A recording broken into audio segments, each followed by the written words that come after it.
are you doing today? So I am back from the cruise with like a little bit of a sunburn and lots of memories and, hold on, a fanny pack?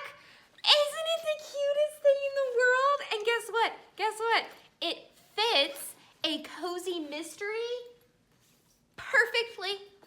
Like, look at this. Look at this. Look how perfect it is. Please don't encourage her. I can't believe I'm related to you. Look, isn't it so cute? She wore it on the boat. I totally wore it on the boat. I wore it out of the shop that we bought it in. Okay, calm down. Whew.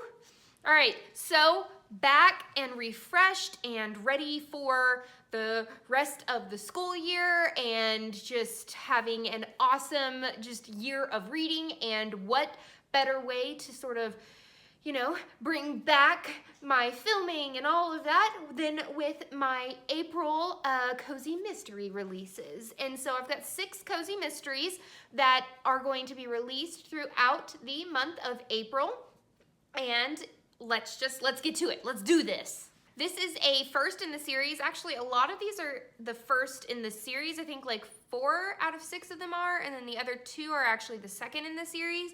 So this is a first in the series. It's called Death by the Sea, and it's by Kathleen Bridge. It's a by the sea mystery series. Now remember, all of my information on all of these books are always going to be on my WordPress blog, which is linked down below. Everything that I have is linked down below, so always go and check the description box. So this series revolves around the sea, get it? Because it's a by the sea mystery series, and it is based in the, I'm gonna screw this up, I'm gonna butcher it, it's gonna happen, the Indialantic by the Sea Hotel. It is a 100-year-old sort of hotel that is family run, and it's based in Melbourne Beach, Florida. Liz Holt has lived 10 years in New York, and she's ready to come back home and sort of surround herself by her eccentric clientele and her family. She is surprised, actually, that the hotel has been able to be well kept and that business is doing well, specifically because of a few very wealthy clients. But one of the clients actually ends up being killed, and it's a mystery on what happened. Is it a jewel theft gone wrong? Does someone have a grudge against this specific person? Liz, in order to keep the business floating and to make sure that it doesn't have a bad reputation, is taking it upon herself to figure out what happens next. And I love this last sentence in the description, so I actually have to read it to you because it's perfect. It says, "Only one thing is sure. There is a killer at Indialantic.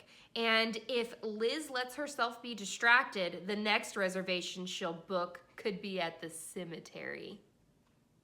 Get it? Because she works at a hotel and they book rooms. And so the next one she'll book could be at a cemetery. Death by the Sea comes out on April 3rd. So next week, you guys got to go out and get it. The next series that I want to talk about, or the next release that's coming out, it is the first in the Chef to Go mystery series. It's called Tart of Darkness. Like Heart of Darkness, but it's tart. And it's by Denise Swanson, and it releases on April 3rd as well, and it looks super, super cute. I just love this cover with the little skull on it. It's absolutely adorable. So this is a really, really cute book. It sounds like the main character's name is Danny, and she's at a turning point in her life. She hits a dead end in her career that she's having at this current moment, and she actually inherits an old house that is actually in like a small college town. And so she decides that she actually wants to pursue her passion, which is to cook. So she opens up the house and she opens Chef to Go. She prepares ready-made meals for college students, as well as even opening up a couple of her rooms for college boarders. And it turns out that one of the college boarders' friends is actually murdered on the premises, and for some reason Danny is the prime suspect. So in order to save her business's reputation and hers in such a small town, she has to figure out who actually committed the crime so that she can continue with her life's passion. The third book that I'm going to talk about is called Scot Free. It is a last-ditch mystery series. It's the first one in the series, and it's by Catriona McPherson, and it comes out on April 8th. So this series follows Lexi Campbell. She's actually a Scottish lass, and she falls in love and moves to California. She is so excited with her new marriage and her new couples counseling business, and she's just living the dream until about 6 months later when she's divorced broke and she's headed back home. And she realizes, she gets a call from one of her only clients that she is in jail. Little old Miss Bombaro is in jail for murdering her husband with a fireworks rocket. You know, you went up in sparks, right? Like, that's a way to go. Is fireworks rockets. Like, pew! Lexi knows that the cops have got it wrong with sweet little old Miss Bombaro, and she has decided that she needs to stay and figure out what really happened. She decides that she's gonna rent a hotel room at the Last Ditch Motel, and she figures out that maybe she has some more work that she needs to do because she runs into some really interesting characters at the hotel. I mean, the whole entire series is called The Last Ditch Mystery, so I'm assuming that she stays in California, but I'm not quite sure. I think that this sounds fantastic. I kind of want to see how she sort of rearranges her life and figures out what's going on. The fourth book that I'm going to talk about is called Bad Neighbors. It's the second in Agnes and Effie mystery by Maya Chance. It comes out on April 10th. I hope that I got the name right, but I think it looks awesome. It's very, very like October-y, which is weird to be coming out in the middle of spring, but it looks super, super cute just from the cover. I really, really like it. So this series follows Agnes Blythe and her glamorous Aunt Effie, and they are sort of doing a whole bunch of restoring of Aunt Effie's inn. They are super excited to get it up and going, and they're ready to see what the future holds when they find that a stagecoach is actually found on the side of the road. There's a whole bunch of elderly people who are needing a place to stay. And even though the inn is not ready for people to stay, Effie invites the people in. While they go to the mechanic, they actually find the mechanic bludgeoned to death with a wrench, and Agnes finds that she's being pulled into the investigation when her boyfriend Otis is charged as the prime suspect, and she has to figure out and leaf through all of the suspects and clues to figure out who really did this heinous crime, because it sure as heck wasn't Otis. And it looks really, really cute. I'm excited to read it, and it is the second one in the series. So the fifth book that is coming out in the month of April is Lord of the Pies. It is a Kensington Palace chef mystery series. It is the second in the series, and it's by Nell Hampton, and it comes out on April 10th. And it is all about Carrie Ann Cole. She is a, I believe, baker at the Kensington Palace, and her sister, or her best friend's sister, is actually hosting a bridal shower at the Orangery, which is a place at Kingston Palace.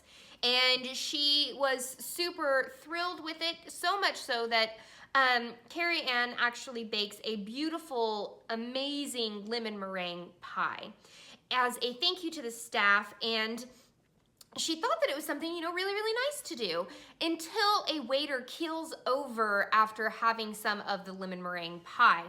And it looks like her flowery fingerprints are all over the pie, and the authorities actually believe that she is the prime suspect.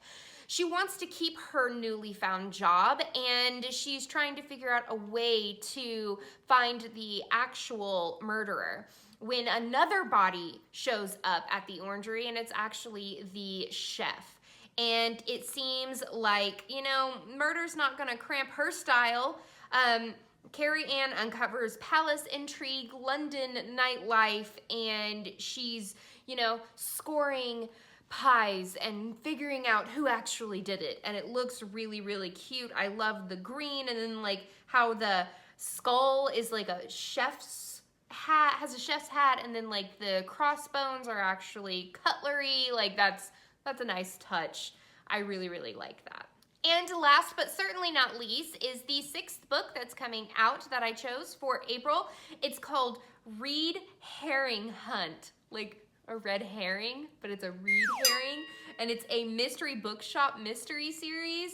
And it's by V.N. Burns. It comes out on April 24th. Okay, there's 2 dogs on the cover. How could you not want to read that, first of all? Second of all, it is a freaking mystery bookshop series and books, and it sounds amazing, and I'm super, super excited. So this series follows Samantha Washington. She's a mystery writer as well as the owner of the mystery bookshop, and one of her tenants, who is also sort of like a grandson or an adopted son to her, is actually the prime suspect. He is a very, very popular local hero named Dawson Alexander. He's the Michigan State University quarterback, and he is charged with the crime of killing his ex-girlfriend. And she feels like this isn't right, this can't be right. Her and the Sleuthing Senior Book Club are eager to come off the sidelines and figure out what's going on and figure out who the real murderer is. And it sounds fantastic. I love, you know, bookish themed cozy mysteries, and I'm super excited for April 24th to come up. So do you guys have any books that you are eager to have come out in the month of April? Remember, my new releases are normally books that are in the 1st to 4th in the series, because I don't want it to be like the 23rd book in the series. But if you're excited for like Cleo Coyle's 21st book in the Coffee House Mystery series is coming out in April as well. And so if you're really excited about that one, I know I am, then just let me know in the comments down below. That's the end of this chapter of Courtagonist. Please give this video a thumbs up and subscribe if you haven't already. And until next time, guys, happy reading. Bye!